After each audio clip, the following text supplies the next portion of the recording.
International Piano. Hi guys, we wanted to do a video tonight about our natural minimalist baby registry. So I'll go into what we have on our list, and it's a very short list of what we have, and then I'll talk about what we did for our daughter and what people usually put on their registry and why we've chosen to not use those products. So the first thing is a car seat, and we just got the convertible one that grows with them. With our daughter, we got the one, like when the infant one that had the carrier that went into the base and went into the stroller as well too. It was like a whole system, and so we've chosen not to do it this time. I looked into car seats a lot, trying to find the most natural option, and unfortunately there's no car seat out there that does not have any flame retardants or is made of synthetic materials. They all are. So I tried to find the one that had the least amount of flame retardants in it, which I'll put all of this stuff. I'm going to make a blog post that has links to all of the products that we have chose, and also I've made a lot of things for the baby, so I'll put like the recipes of the stuff that I've made too in a blog post as well. So with the car seat, we chose to get an organic cotton insert just so that the baby is less exposed to the toxins and the chemicals. It's still obviously around the baby, but we don't plan on having the baby in the car seat for a long extended period of time anyways. But at least the insert will keep them so they're not directly touching like the flame retardants and the foam and like just all the synthetic materials like that. The next thing is cloth diapering. So that's what we've chose to do. So we got 24 just regular organic cotton non-dyed cloth diapers, and then 12 of the inserts, and then like cloth wipes, and then a wipe solution spray that I made. So we're not using the like store-bought butt wipes or anything like that. I did put a pack of disposable diapers on there. I found bamboo ones, which were the most natural disposable diapers I could find. And I only put one pack on there, just if we're like traveling or if we're out for an extended period of time, just for things like that. We really don't plan on using them that much. I just wanted to have them as like a backup pretty much.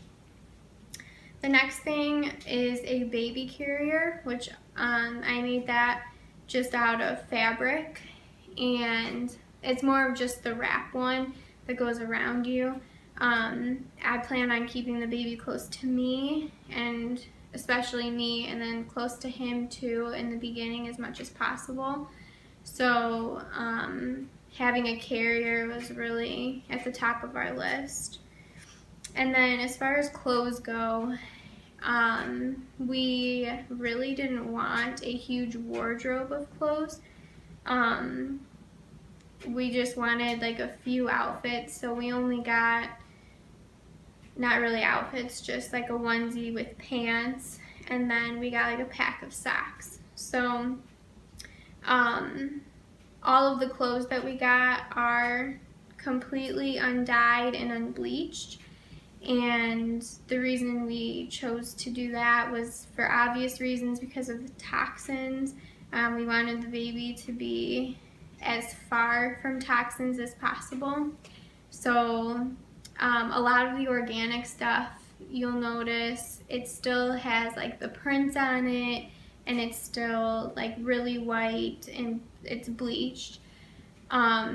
So we just found things that are completely undyed, completely unbleached, and that's for the toxins and as well as stimulation. Just the baby doesn't need bright colors.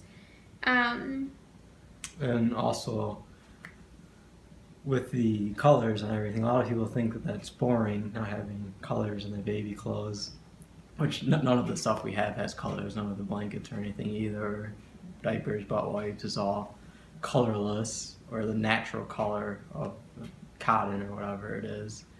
And if you really think about it, the only reason that you even put colors on a baby is because you want to do it. You don't think about what the baby really wants, which is how we thought about it from our standpoint, is the baby doesn't really care about the colors. They just want what's the best for them, the healthiest for them, that's not going to give them extra energy that they don't want. And that's really what the colors do. They give off energy, different colors. And we obviously thought it was best to go with no colors at all. Just Right. basic. We also didn't find out the sex of the baby, not that that would have mattered in our decision of getting non-dyed things. But we also didn't want to do the whole like really pink things for girls and like the stereotypical blue things and green things for boys and stuff like that. And then so that was we just really wanted to stay away from colors. And then the next thing is blankets. So I made I think 4 receiving blankets, just of different undyed, unbleached, organic cotton material. And then I am also making just like thicker, heavier blankets as well. We also put a couple on our registry if people wanted to get us something like that, but I made sure that I found ones that were just made of, like undyed material. And then the last thing is just all of the things that I made for the baby, like I made homemade like baby powder and butt cream, and then the butt wipe solution.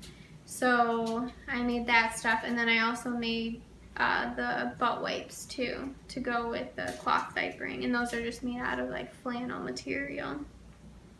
So with our daughter, we did everything that was typical. I remember going to like Babies R Us and Target and doing the registry, and I just wanted everything. I thought I needed everything. So I was doing like the strollers, the pacifiers, the bottles, what else? There's so much. Toys. Bibs, yeah. Tons of things, which are so completely unnecessary. And we overwhelm ourselves by thinking we need all of these things, and they're just so unnecessary. So the first thing I'll talk about is toys, which people love to give like little baby toys and stuff like that. And one of the things with newborns is you don't need to give them any toy, really. They don't need anything. They're learning from their surroundings, and they should be learning from nature and being outside. Toys aren't a bad thing, I don't think. Well, a lot of the toys in regular stores are, with the plastics and the bright colors, which stimulate them in the wrong way. But when they start like teething and things like that, of course having something for them to chew on or something like that would be fine. But people like to give newborns these little like stuffed animals and just little like blankets and stuff like that, which when you do that, it's teaching them to become attached to an object. And that was one thing we did with our daughter, was starting from a newborn, she got this, it was like a little bunny that was a stuffed animal on top, and then it had the little blanket, like it's a security blanket, they call it. And it's like silky on one side, and then it was like soft on the other side. and I thought it was cute, and it matched her outfit that I put her in when we were coming home from the hospital. And so from day one, kind of, I always, just like had it around her. And she became extremely attached to this little security blanket. And just, up until maybe 6 months ago, she finally does not feel the need to have that by her all the time. We even bought like an extra one because if we left one somewhere, she wouldn't be able to go to sleep at night because she didn't have her bunny. And that's what happens when parents are giving the newborns these toys or these stuffed animals, and we're seeing it as it's something that's comforting them, but we shouldn't be using things to comfort them. We should be able to comfort them. So that was, she didn't sleep with us. She slept in her own room, in her own bed. So she had that disconnection, and she needed that security, I guess, from an object, because that's what I replaced me with, pretty much, or us with. So that's something about, like, we just didn't feel the need to put toys on there. When the baby gets older and, like, starts exploring and wanting things, then we'll get like a couple toys at that point, but we don't feel the need to, get toys now. We'll go outside and get a few sticks and rocks that she can play with. She'll love it. Yeah. Acorns. So then the next thing is I want to talk about bottles and pacifiers. With our daughter, I did plan on breastfeeding her, which I did for a short amount of time.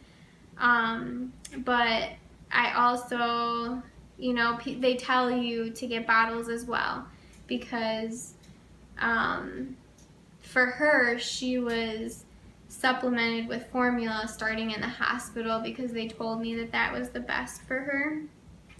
So on my registry, I put tons of bottles and pacifiers on there because pacifiers, every baby needs one.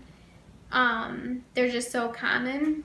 And with breastfeeding, I don't know, I just see it, even if you're not breastfeeding and you're bottle feeding and using a pacifier, I see pacifiers completely insignificant. They shouldn't be used at all.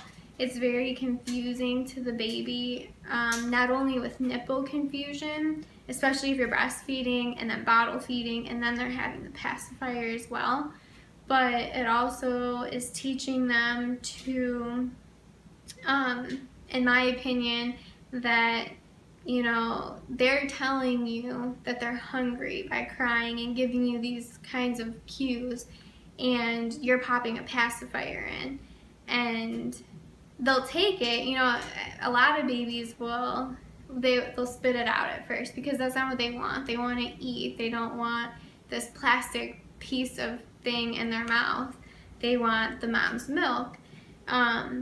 So they'll keep spitting it out, and you just keep putting it in until they get used to it. So then they learn that at certain times when you're not feeding them, they get their pacifier, and then it's kind of like a comfort thing as well, it becomes to them.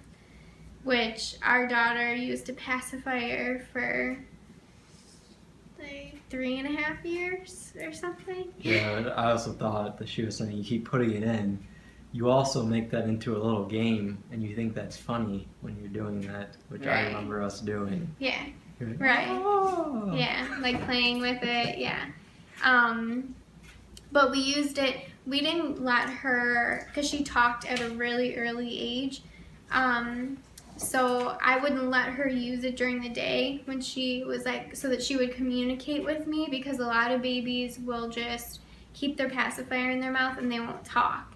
They'll just make like little sounds, and I didn't want her to do that, so she was only allowed to have it like at nap time and when she went to bed at night. But if she didn't have it at nap time and when she went to bed at night, then it was like, you know, like when she didn't have her bunny. So it was really like a security thing as well, having her pacifier all the time.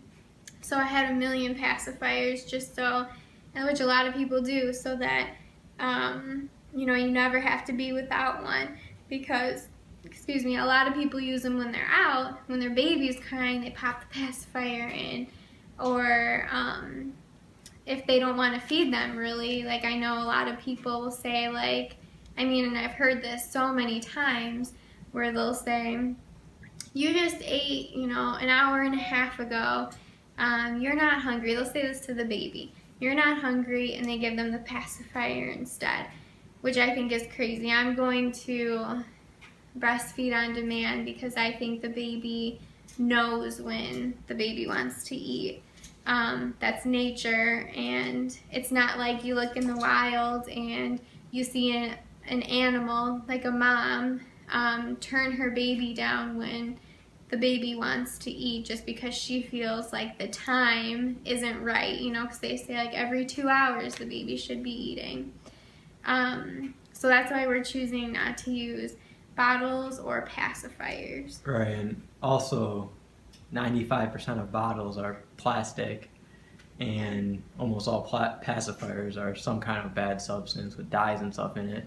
But the other thing that when you think of them using the pacifiers and toys and blankets and stuff as securities, a lot of them are full of chemicals. There's a lot of chemicals in them, which actually forms a physical addiction that they have to it then. So they need the pacifier in their mouth, and they get the plastic chemicals off of it, which plastic lets out a lot of harmful chemicals. And most dolls and toys and even blankets are made of plastic, especially the little stuffed animals like the bunny our daughter had. It was completely made of plastic. And she used to put it by her face, and she would sleep right on it, which I'm sure built up some type of physical addiction that also played into her mental addiction to wanting it all the time. Right, yeah. So talking about like chemicals and stuff, we are not using store-bought diapers or wipes, or really any products for that matter. If you read, you know, like on the disposable diapers, they're all made of plastic. Especially the ones that have the absorbent strip in them, which is what we used on her, those are very, very toxic. They're just, I mean, it's chemicals. And then, plus it's just bad for the environment as well, just throwing them, you know, away. They go through so many. But then also butt wipes. They have fragrance in them, different kinds of preservatives, things like that are just really harmful for the baby, that you wouldn't want that on like a really sensitive spot. So that's why we chose to do cloth diapering. And when I was first looking into them, one of the things that I noticed was, because we wanted to do it obviously as, you know, like natural and just kind of non-invasive as possible. And one thing that I noticed with a lot of the reusable the cloth diapers, is that they have the elastic that goes around the waist and around the legs. And they'll leave marks too, you know, like on the baby's skin. So I was looking for something that didn't have elastic, which I thought would be impossible to find. And I actually found these ones that are organic, undyed, unbleached, and they just fold and then tie.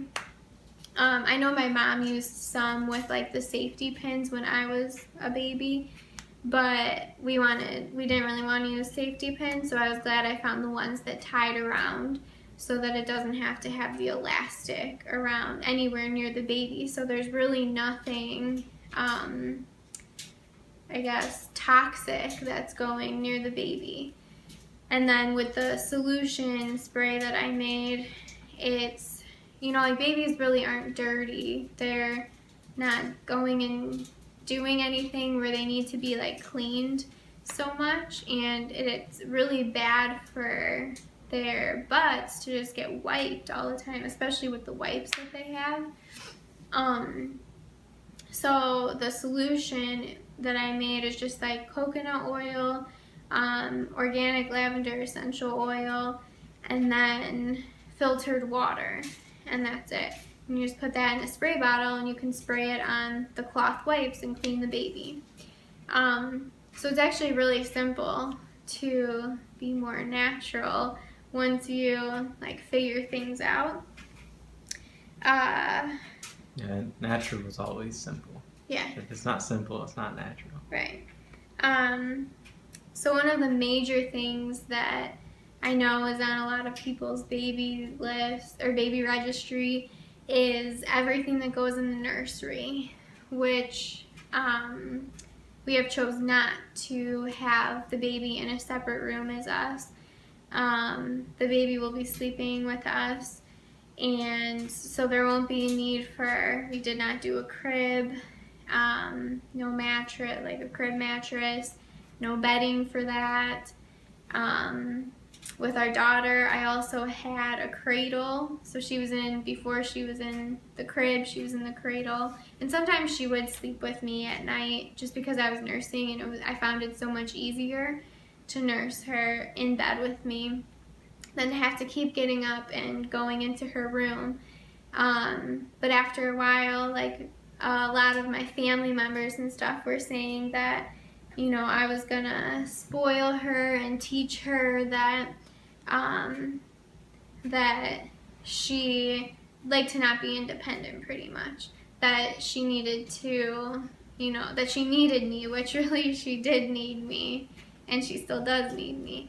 But so I started putting her in her own room at a really young age, and it was just so inconvenient, and she would cry, and you can just tell that the baby really wants to be around the parents, and especially the mom, just because of the bonding, and especially when they're really, really young.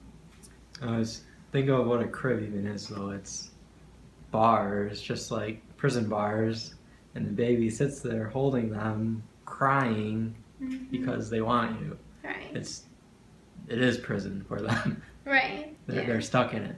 Yeah, and we're taught to just let them, you know, like cry it out and leave them. And a lot of moms will say how hard it is, and it is hard if that's what you're trying to do when you're listening to everybody else tell you to just let them cry it out, because you really don't want that's not what you want to do. You can feel that detachment just as much as they can, and you want that bond just as much as they do. So hearing them cry for you, it really hurts you and makes you want to go get them. So it's just crazy to me that people can just let their baby, you know, like cry it out and let them stay there, because that's how your baby knows to communicate with you. And they're obviously telling you something. They're not just crying to cry to annoy you or something like that. Right, which the crying, which I'm going to jump back to breastfeeding real quick. Crying is a certain vibration that happens when they cry. And that's why they cry, because it's a particular vibration that they are making that makes your body aware that the baby is telling you something. And a lot of times because they're hungry, and that will actually start the production and flow of your breast milk because the vibration starts it. It's all about vibrating, and that's what you're doing when you're harmonizing with your baby. You are vibrating at the same frequencies. Right. So we also are not doing, like we talked about toys, but I know I had like a high chair on her registry, which we're not really worried about right now. A lot of the things you don't even if you feel you need them, like down the road, or they would be, not that you necessarily need them, just that they would be more convenient for you to have them. You don't need them right when they are a newborn. It's just like so much stuff that you accumulate and that you feel like you just have to have all these things.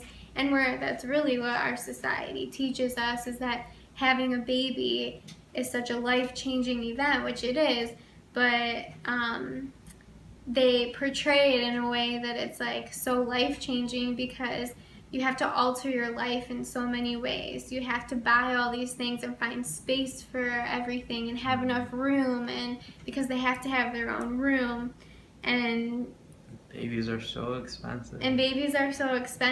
And actually, even when we had our daughter, I used to tell him all the time that even though we did buy tons of things for her that were completely unnecessary, I used to tell him all the time that I still never thought the babies were that expensive.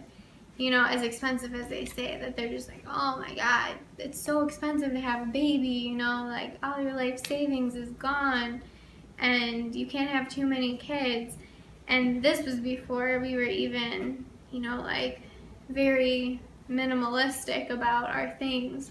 But it's just the way that our society is.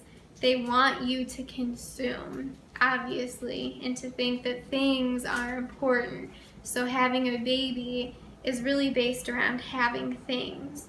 And one of the things that we did with this birth was really, well, especially for me, was focus more on me being ready mentally and physically, rather than having things to show that I'm ready, if that makes sense. With my daughter, it was very like, okay, I have this huge list of everything that I need to have before she's born, and I have to have her nursery ready before she's born, and it was just all these things that really didn't matter that I felt like I needed to do before she was born.